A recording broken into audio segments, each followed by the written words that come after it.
children of Mother Earth, Chhat Puja. It is the worship of the Mother Earth, its elements, river, and also the god sun. So,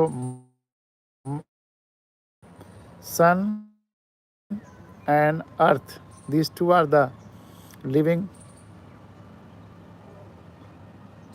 forces, real gods, because of which we survive.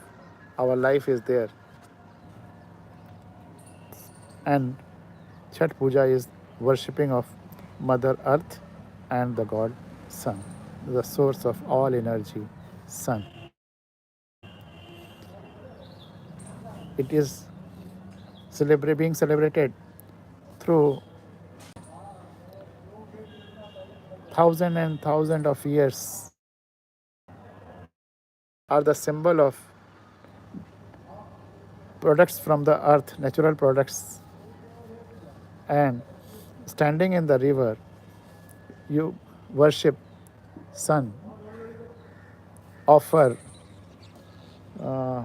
jal, water to him. So a unique festival, and now it is spreading throughout the world. Even in America, my many relations are celebrating there. So I really wish a very, very happy Chhat festival.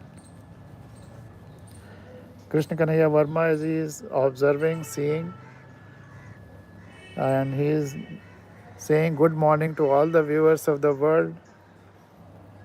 Thank you, Krishna Kanhaiya. And R.D.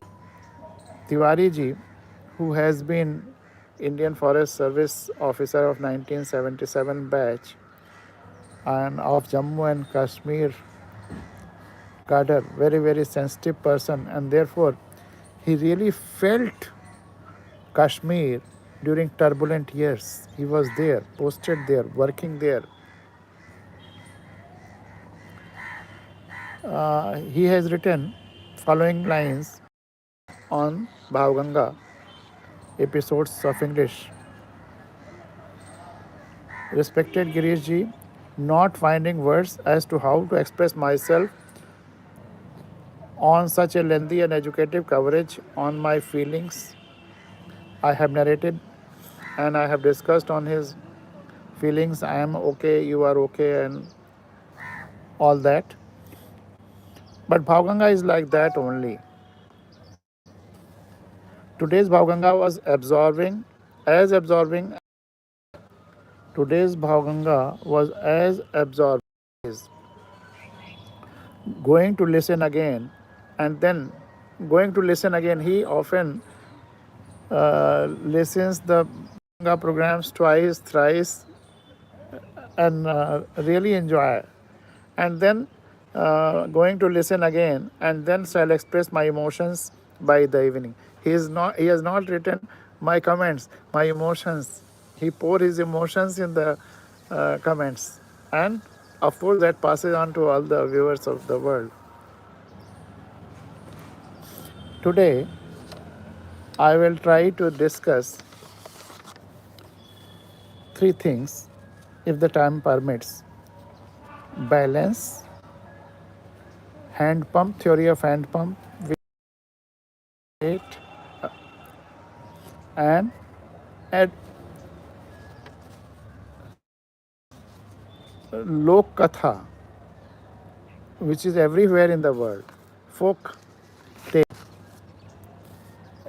It might have started from one village, one person, but when there was no printing presses, no social media, no newspapers, even then it traveled throughout the world. First, I listened in my village, in remote village, and I was surprised when I saw this folk story in Russian language and not translated from Hindi or Awadhi, but they're original. And I listen in Arabic languages, in South Indian languages, in Adivasi languages, tribal languages. So this is the power of folk. That story also, and that story is the mother of democracy. That is the most wonderful thing. Power of common man, power of common element, power of common, which we consider lowest being on earth, power of that. So all these three I plan to discuss today. And so first, balance. If a question is asked as to which is the biggest quality in life, people may mention different qualities like intelligence, wisdom, dedication, and so on. But if one thinks deeply about this question, then the only answer which will surface will be balance. All these things, three things, are there in my novel, Win Win Win the Fun Way. From there, I am taking help. I am reminded of an incident that happened with Swamiji Ramakrishna Paramhans, Guru of Swami Vivekananda. One disciple, hailing from Calcutta, came to Belur Mutt. Belur Mutt was opposite side of Calcutta, other side of river Hooghly, where his mutt was there, his ashram was there. One disciple hailing from Calcutta came to Belur. He was regularly coming to Belur Mutt to meet. He took a boat to cross the river. No passengers in the boat said something against the Swamiji, something bad about Swamiji. The said disciple got so much irritated and excited, and a fight broke out between the two. They fought so intensely that the boat was about to capsize. Somehow, the fellow passengers separated them and all were saved.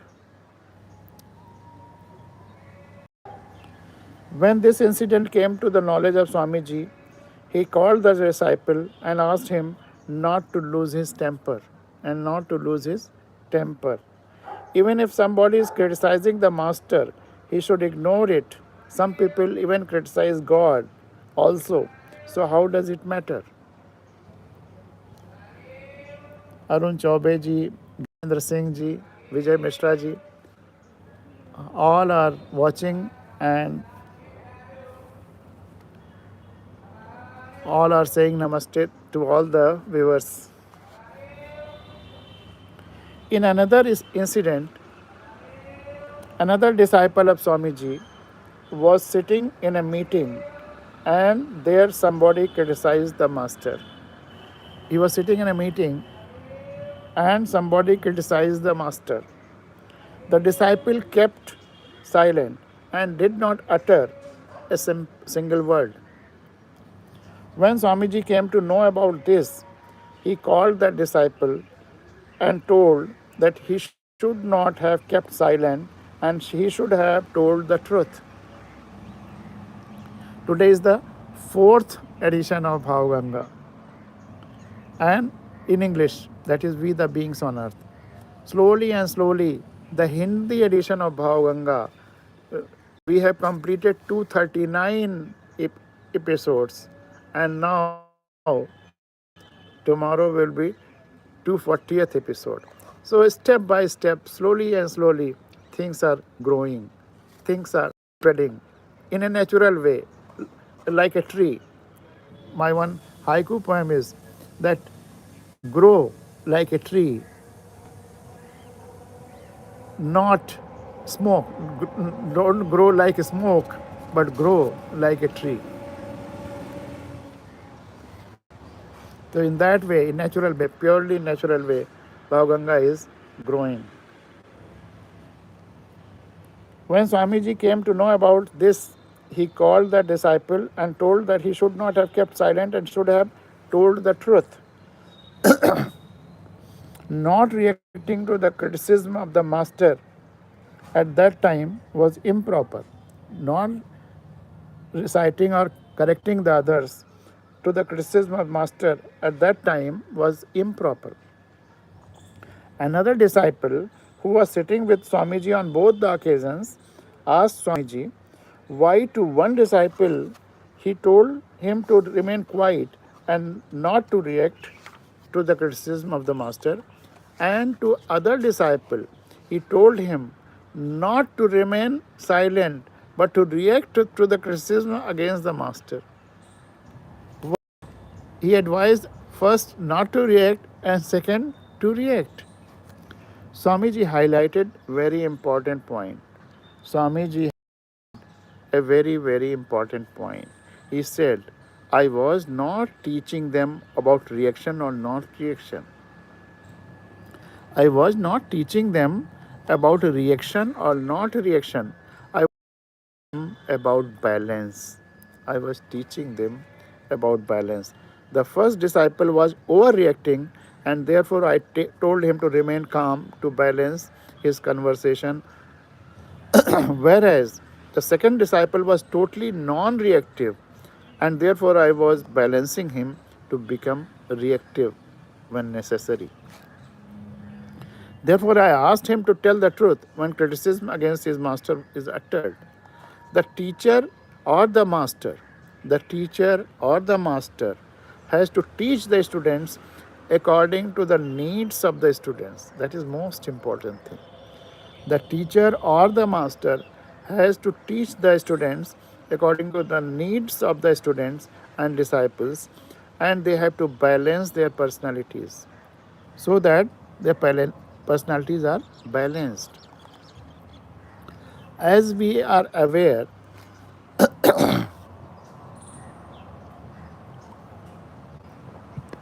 as we are aware, in pathological or medical tests of human body, all the parameters are in good state of health only if they are in a balanced range. Balanced range. Sugar 110, 70 to 110, or 110 to 150. Morning sugar, after meals sugar, breakfast sugar, or sorry, fasting sugar, or after meal sugar. So there is a range for everyone. Blood pressure also a range.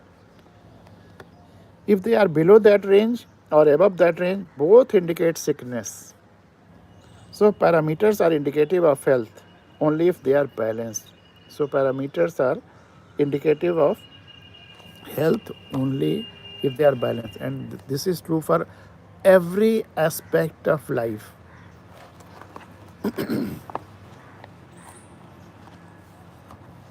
There should be a balance between soul and body. Most often it is narrated by many religious gurus that one should avoid outward journey and should make only inward journey. One should focus on himself and not outside. Close your eyes and see inside only. But that is not. But I have found that the best way to lead life is balancing inward and outward journey. One has to frequent between inward journey and outward journey. Dhyan, meditation, and introspection are all inward journeys, whereas actions, responsibilities, duties are all outward journeys. There should be balance between two aspects. Therefore, I often say that even if one has to do dhyan, it should be with open eyes. Closed eye meditations and dhyans have often led to so many exploitations. Closed eye meditations and dhyans have often led to so many exploitations. Sunil Kumar Sunil is also there. Welcome, Sunilji. Similarly, there should be proper balance between past, present, and future. There should be proper balance between our swinging between past, present, and future. Those who say only live in present, they are also slightly giving you unbalanced opinion.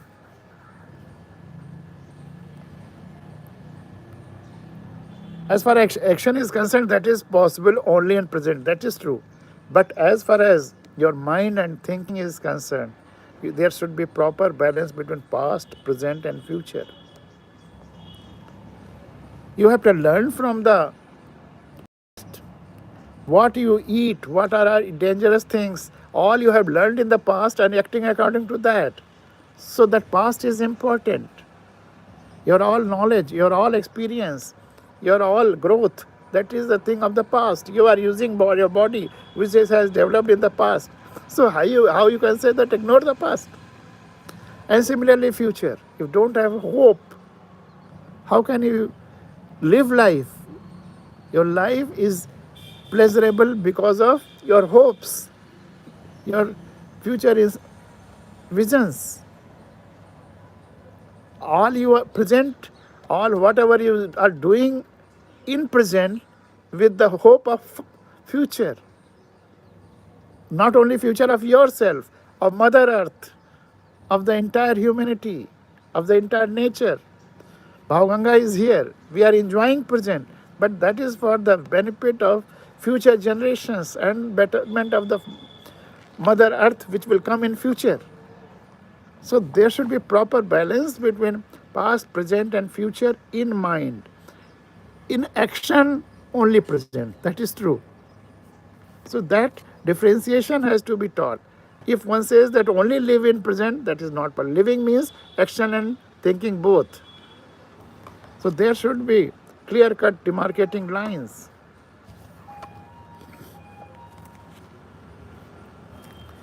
Similarly, there should be proper balance between past, present, and future.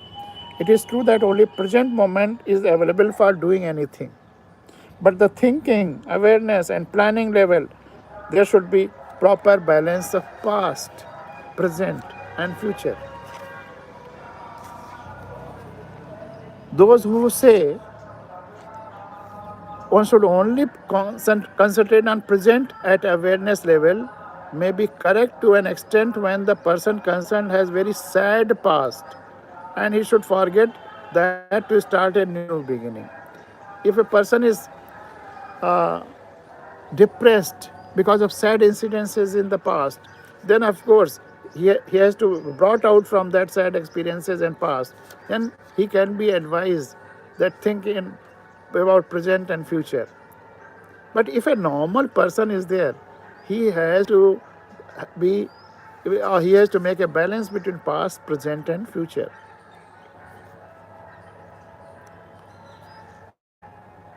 Concentration on present at awareness level can be medicine for a person having disturbed sick past, but for a normal, healthy person, there should be proper balance of past, present, and future at his awareness level. He should cherish the beautiful memories of the past and also learn from the past experiences and balance them properly. For the future, he should have positive dreams and try to find out the ways and means implement his dreams step in the present step by step. Similarly, there should be proper balance among earth, dharma, kam, moksha. In the first episode only, I have narrated what is earth, what is dharma, what is kam, what is moksha. In true sense, in scientific sense, in holistic sense, there should be balance among the earth, dharma, kam, and moksha. All the activities of earning livelihood is earth. The process of interaction and man of the rest of the universe, including all living and non-living beings, is dharma. All activities of creation, entertainment, and bliss, anand, come under the domain of kam. And lastly, self-realization, realizing and uncovering the innermost potential and abilities of oneself and taking it out and dedicating and doing for the entire world is moksha. And giving entire world does not mean that one has not to take care of himself or his family or his environment. All are included. Whatever one is required or what is best for one, for all around happiness, that should be done. And I always say that one should do those things which no one can do if he will not do. One should certainly do those things which no other person will do if he will not do. And two are the most important things which no other person will do if he will not do. First, taking care of one's family and children. Therefore, he has to do his best for taking care of or providing all the necessary inputs for their growth and happiness, and giving them proper guidance, proper education, proper health. That is because no other, everybody will look after his family. So, your family, if you will not look after, who will take care? So, first thing, taking care of the family. And second thing, taking care of your dreams. If you will not fulfill your dreams, who else? If my dream is there that the entire world should be happy, all flora, fauna, nature, every element, every being of this earth has to be happy. If this is my dream, and if I will not fulfill it, then who will do it? That is Bhav Ganga. I am doing that. I am fulfilling my dream. Because if I will not do it, I don't know whether people will do that with that zeal, selfishness, and I should not say more because people may think that I am boasting myself. But that has my dream when I was child. My diaries are evidence for that. Small diaries when I was child of um, 10 years, 11 years, 12 years. What are my dreams? I have written there. Now I am free from most of the responsibilities. Therefore, I am dedicating myself for this dream, and Bhav the ways for this. So,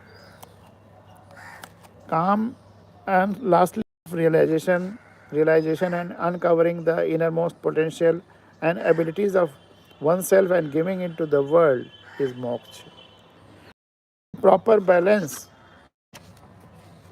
between all the three yogas enumerated in Srimad Bhagavad Gita, that is Bhakti Yoga, Gyan Yoga, and Karma Yoga. In reality, effective personality, all the three yogas will be in equilibrium. Now, here is a very, very, very important mark or important thing to consider. What is yoga? This being misunderstood and mistaught throughout the world, I can say. Some people say that yogasan is yoga. They consider yogasan and yoga. Even in World Yoga Day, it is yoga. The correct pronunciation is yoga. In some, in the World Yoga Day, people consider yogasan as yoga, and they perform yogasans as a ritual on that day. That is, yogasan is not yoga. Similarly, dharma, earth, similarly, bhakti, gyan, and karma is not yoga in absolute. They become yoga when that condition is fulfilled. Similarly, yogasan, asan becomes yogasan when that condition is fulfilled. So that condition one has to know. It is not so easy And it is very easy. People are making others confused on this issue. Yoga is nothing but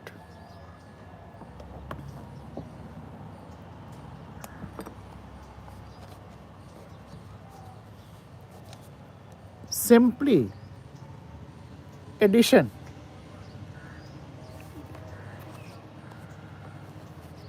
When or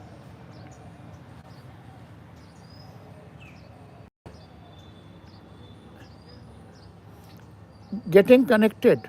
If one and one will get connected or will be added, one will be added to a one, it will become two. Yog. This is the origin of yog in Hindi and Sanskrit. The meaning of yog is getting connected. If one finger is there, another finger is added to it, it becomes two. Similarly, if I am adding with you, then we become two. Yoga is happening. If I am getting connected with the entire, that from Dar to Brahmasmi, I have discussed this. When I am getting connected or feeling added with the entire family, that yoga is happening. When I am further adding the entire society, the Mother Earth, nature, and the entire universe, if I am feeling connected with them sensitively, it is yoga. Yoga is nothing but feeling connected with the existence. That is yoga. Ultimate yoga is when I am feeling connected with the entire existence, past, present, and future, everything, wherever, whatever.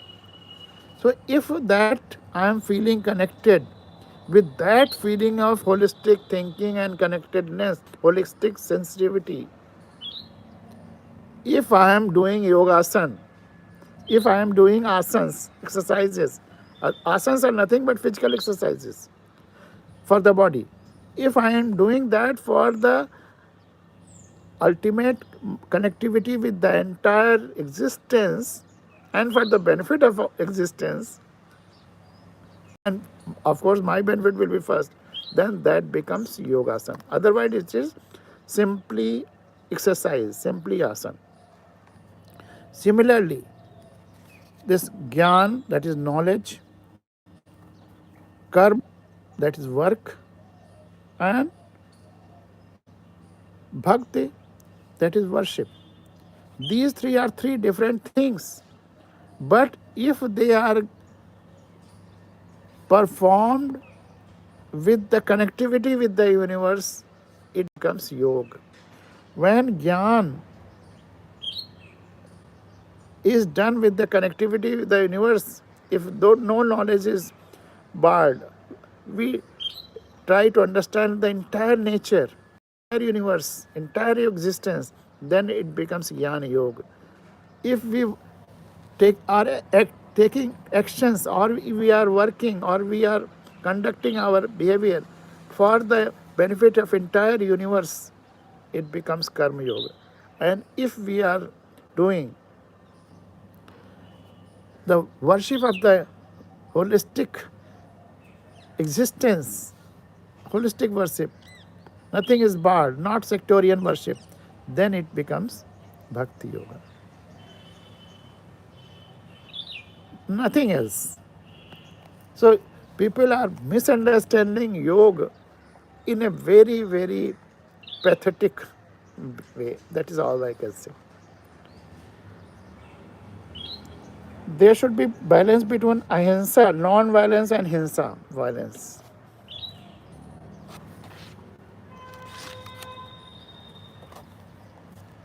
I am surprised what I am writing here for hinsa and non-ahimsa. A very small child of class 5 or 6 has asked even 6-7 days before, and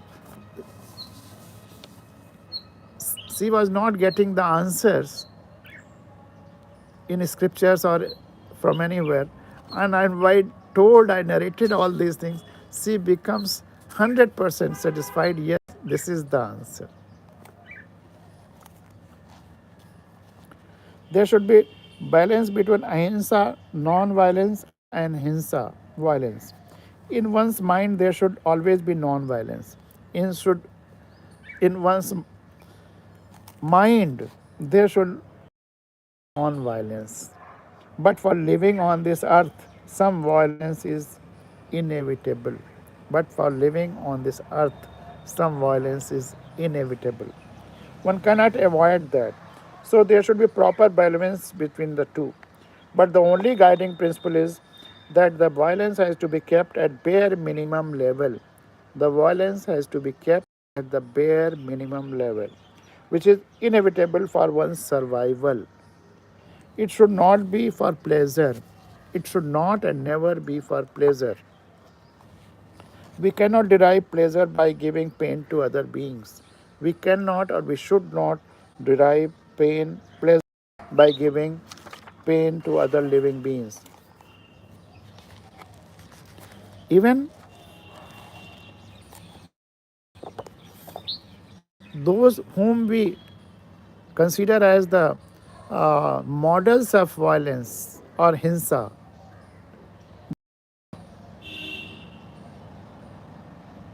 there is not hinsa inside his heart.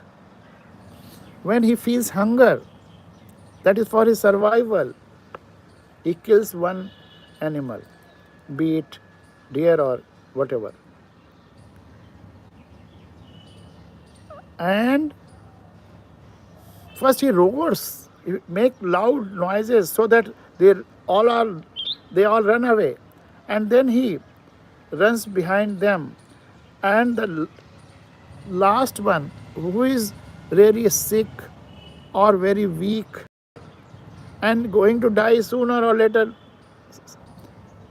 otherwise also, sooner, then he kills it, and he does not harm the race.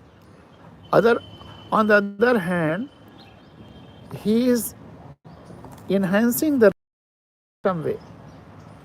So he does not keep hundreds of deers for putting in refrigerators. Not doing that. He has no greed. He is doing need-based hinsa for his survival. The difference has to be understood. And we, human beings, what are we doing? We have to consider it. Regarding truth also, a balanced approach is required. People follow two extremes regarding truth. On one side, it is said, Satyameva Jayate. Truth shall ever prevail. On the other side, it is said that if you will speak the truth, you will be punished. So, what is the truth of the truth? Reality may lie in between. Reality may lie in between. In one of so only through words only truth is not, it cannot be spoken. Your actions also speak. Your emotions also speak the truth.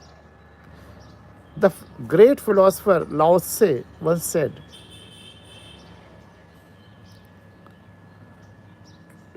सत in Hindi I will recite and then in English. सत्य को कहा नहीं जा सकता और जो कहा गया वह सत्य नहीं होगा. Truth cannot be uttered in words, and whatever has been uttered in words, it cannot be truth. Now tell me, what is the truth? Truth is innermost feeling, where you understand the reality. And Kabir once said that a dumb person, truth is like eating sweet or eating tasty fruit or tasty things by a dumb person. He cannot speak, he cannot narrate, he can only feel. That ultimate truth is like that.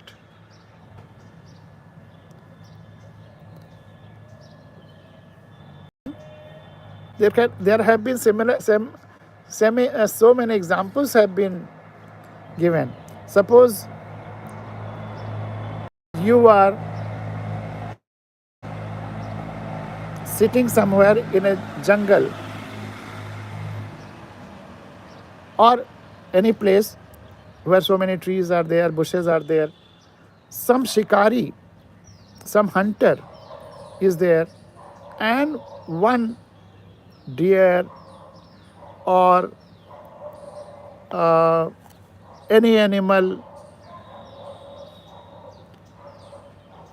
cow or goat, it has come, you have seen it coming, and it has gone and it has hidden itself under some bush. And then that hunter comes and asks you, have you seen such and such animal here? What will be the truth? You are uttering that, yes, cow is there. Is this truth? Or you are uttering that I have not seen is the truth.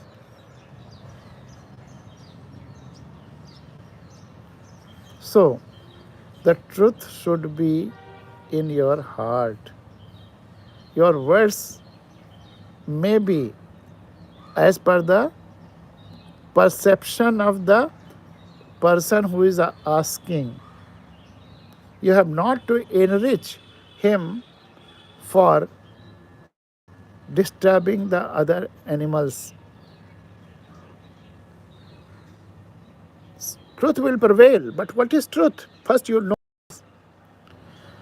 anything which is for the benefit of the entire existence, your connectivity with the entire existence, your feelings with the entire with the connection with the entire universe. That is the truth.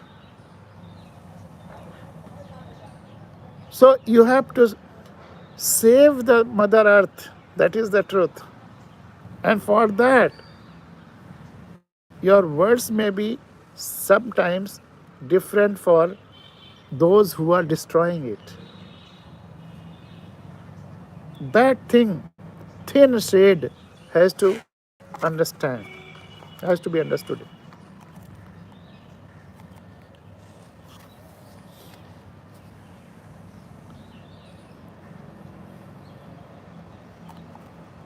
Similarly, in other dimensions, also we can consider the requirement of balance between the two extremes. In a balanced personality, there should be proper balance between intelligence quotient, emotional quotient, and spiritual quotient. Intelligence quotient, all know. Emotional quotient, how I am being connected or I am feeling connected with my other beings around me, by whatever is around me, that connectivity is emotional quotient that reflects. And what is holistic quotient? How I am feeling connected with the total existence, total whole, total universe. That is your holistic quotient. There should be proper balance between the three. If my IQ is high and my EQ is negative, that is, I am feeling hatred and hinsa and just feeling of cruelty, then my EQ will harm others. I can take a gun and shoot others. My IQ may be 200 instead of 100, and my emotional quotient is not high. Therefore, I am killing others, using my IQ for destroying others. And my IQ and EQ may be high, but if my holistic quotient is not there, then it is same thing which is happening today. Mother Earth is feeling sick. it is being destroyed by through our IQ and IQ. We have very good IQ. We think of our community, we think of our nation, we think of our all other beings, our caste and religion and so many things. But what is happening to nature? We have emotions, we have intelligence, but we have destroyed the mother. So there should be proper balance between IQ, EQ, and SQ, intelligence quotient, emotional quotient, and spiritual, sorry, holistic quotient.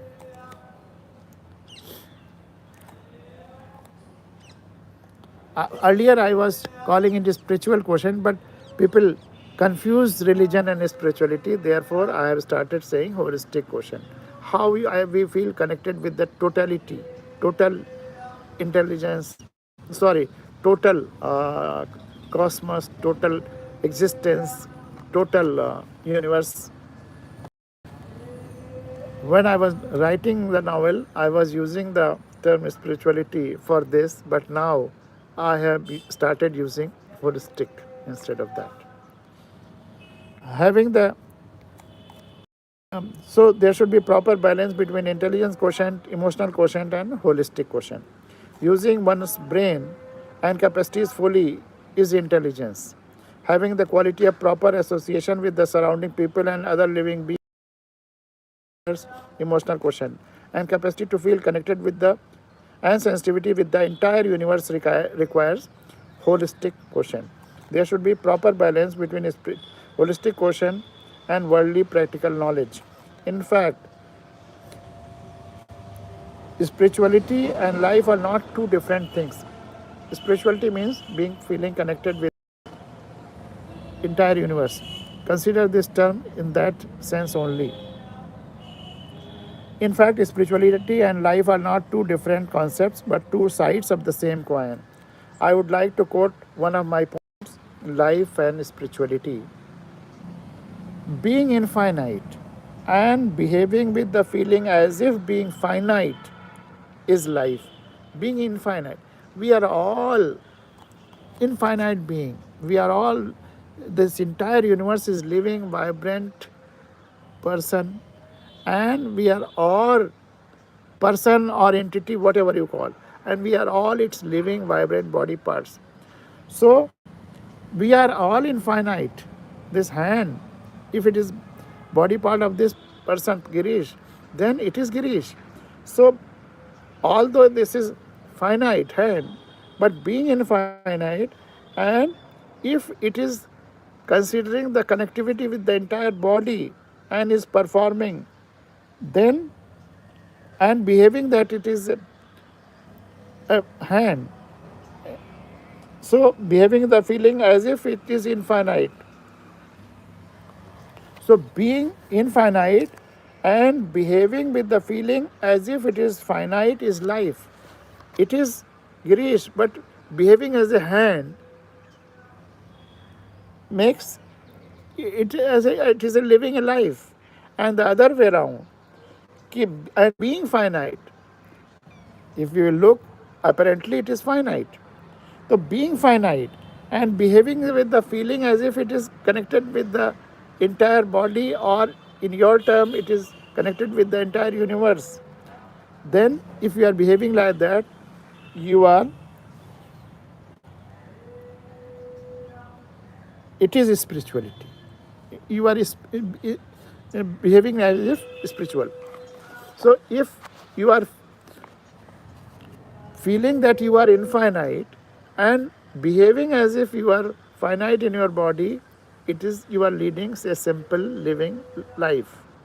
And other way around, you are simply living this life, but considering or behaving or feeling connected with the entirety. This is spirituality. These are the same thing with same two sides of the same coin, two visions of the same personality. We are all life, our life and spirituality, holistic holisticity is not two different things. It is same, one and the same. Buddha's middle path and Socrates' golden mean also indicate the necessity of balance in life. And lastly, I have given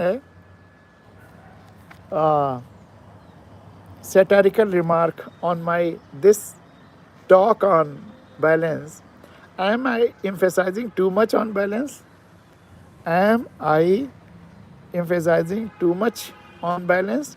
If it be so, you are free to find your own balance between balance and non balance. If it be so, you are free to find your own balance between balance and non balance. 45 minutes have passed, so I don't think today we will be able to discuss ant system, that folk story, but hand pump thing I will discuss.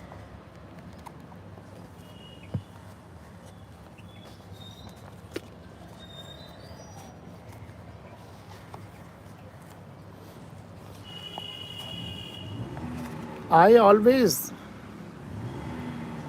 have a feeling, since I have done masters in physics and then studied deeply Indian constitution and the history of democracies so many times. I was associated with Election Commission of India.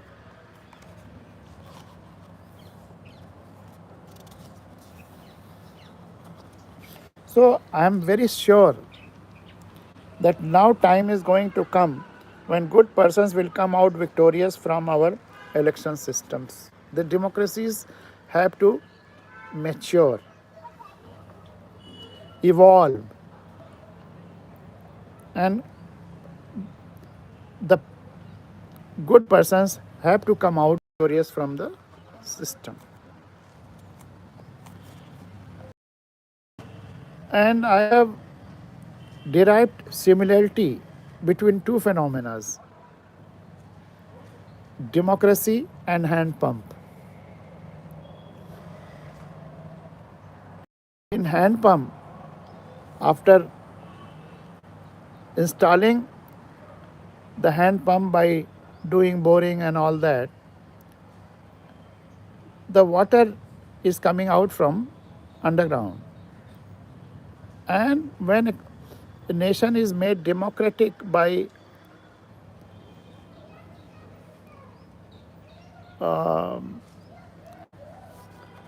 making a constitution and implementing it, then also the power has to come out from the ground, from the masses. So here the power has to come from the masses. The persons who will represent the masses have to come out from the masses, and there the water has to come out from the ground. So both are, something has to come from the ground level. So hand pump and democracies are similar. Now with this feeling, just enjoy in another 10-15 minutes this phenomena which is going to happen on this earth, not only in India but throughout the world. Democracies are purging, democracies are evolving, and in another 20-30 years, all the democracies of the world will be better. This will be possible because of the joint effort of good people and the public. Good people will enter into politics and public will support such elements and they will win elections.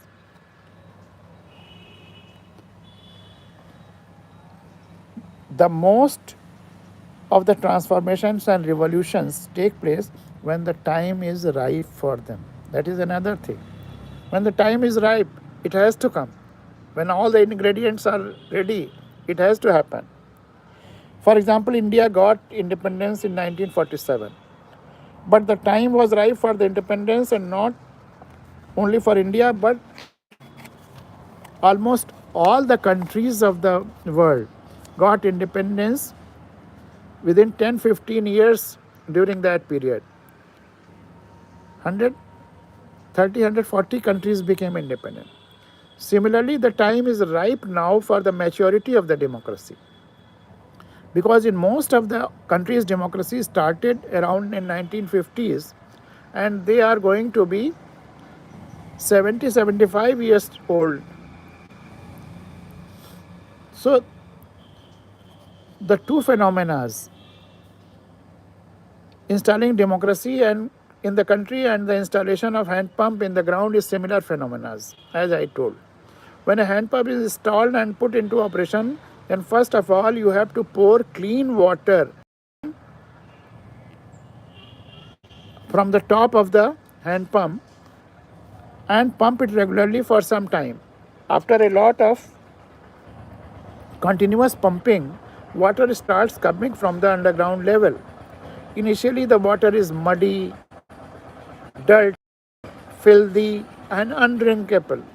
But as more and more pumping is done, slowly pure water starts coming. A very simple simile, but very true. A similar phenomena has happened in all our democracies. When the system of democracy was pure water was put from the top in the form of freedom fighters and all those participated in the freedom movement. They came in the system and they started operating.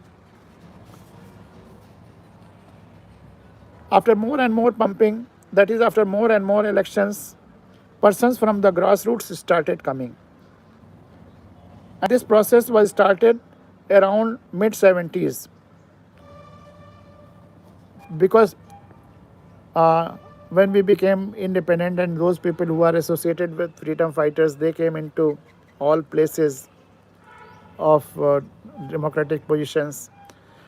But average, if their average lifespan was 40 years at that time, 47. So another 30 years they continue. That means till 75, they survived their last. Uh, till that, gradually they uh,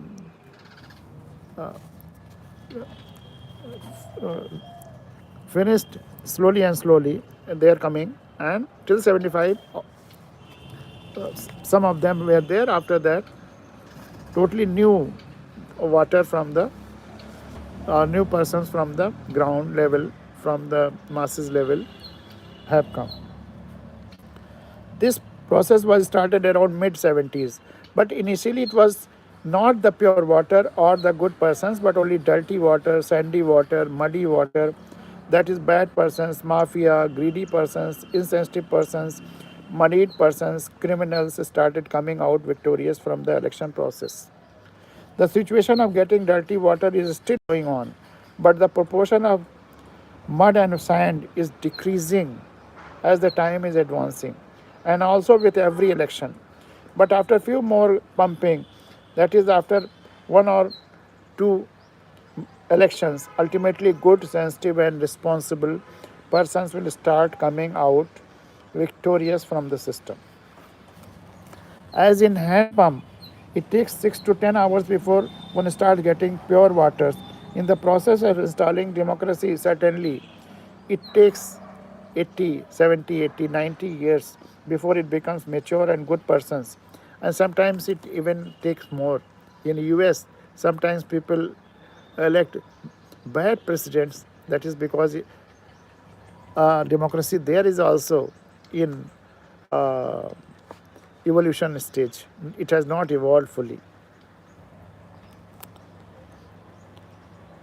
Initially, for 30, 35 years, the leaders of the freedom struggle were pumped into the political process, and after that, for another 45, 50 years, the silt, sandy, and muddy waters type of politicians came out from the system. During this period, criminal moneyed mafia type persons came out. Now, from 2025 onwards, fresh water will start coming. That is good and meritorious, benevolent leaders, leaders of good personalities will start emerging from the political process, and this will happen not only in India but for all the newly born democracies in other countries also, which came to light during 40s and 50s, 1940s and 1950s. There may be time lag of 20, 30 years between them. In life of a nation, the time of 80 or 100 years have hardly any meaning. The time is becoming ripe for getting out of the pure water and good people from all the democracies of installed around 1950s. But for perpetual coming out of pure water, filters are required in hand pump. This is very important. But for perpetual coming of pure water, filters are required in hand pump. Similarly, for perpetual coming of good persons in politics and governing systems, filters are to be applied also. Right to Information Act, which was installed in India, but later on it was crippled. That is a bad, very, very bad thing. Vigilance by the people, social audit of all government activities, and most important, every person, knowledge of constitution to every person, and every person having this feeling that I am the master of the my country, I am the owner, and all these, whether it is uh, legislative, executive, or judiciary, they are all servants. We are the masters. We, the people, are masters. This feeling has to percolate. In India, it has not done it so far. So, this may require another 10, 15 years, and the day this knowledge will percolate, things will change. The pure water will start coming. So, Right to Information Act, vigilance by the people, social audit, and all the government activities, social audit of all the government activities, and involving the opposition parties and opposition candidates in the decision making process are such few filters. We have to think of other filters as well. So, all this is very necessary, and I always tell that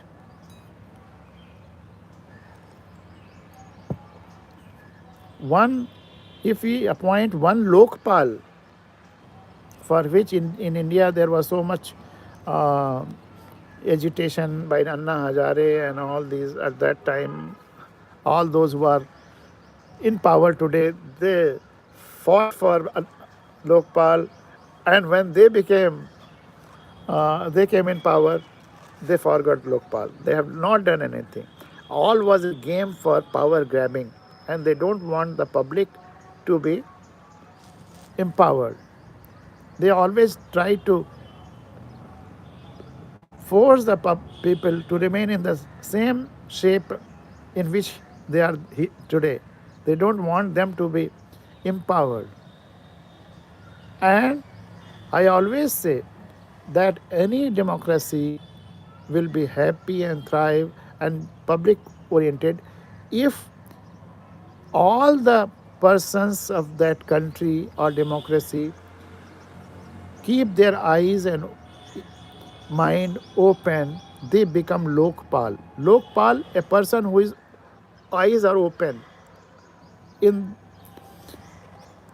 So the Lok is very important. Lokpal is very important. All the persons of that democracy has to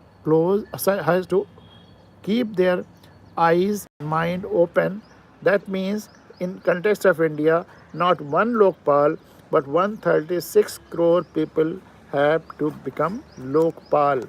Only then the country and its flora and fauna will thrive, and the country will think of the peace and welfare of the entire earth as our constitution envisages. So thank you very much. Today we have a very nice Bhav Ganga, and we will meet next Sunday. Till I wish success in your all affairs.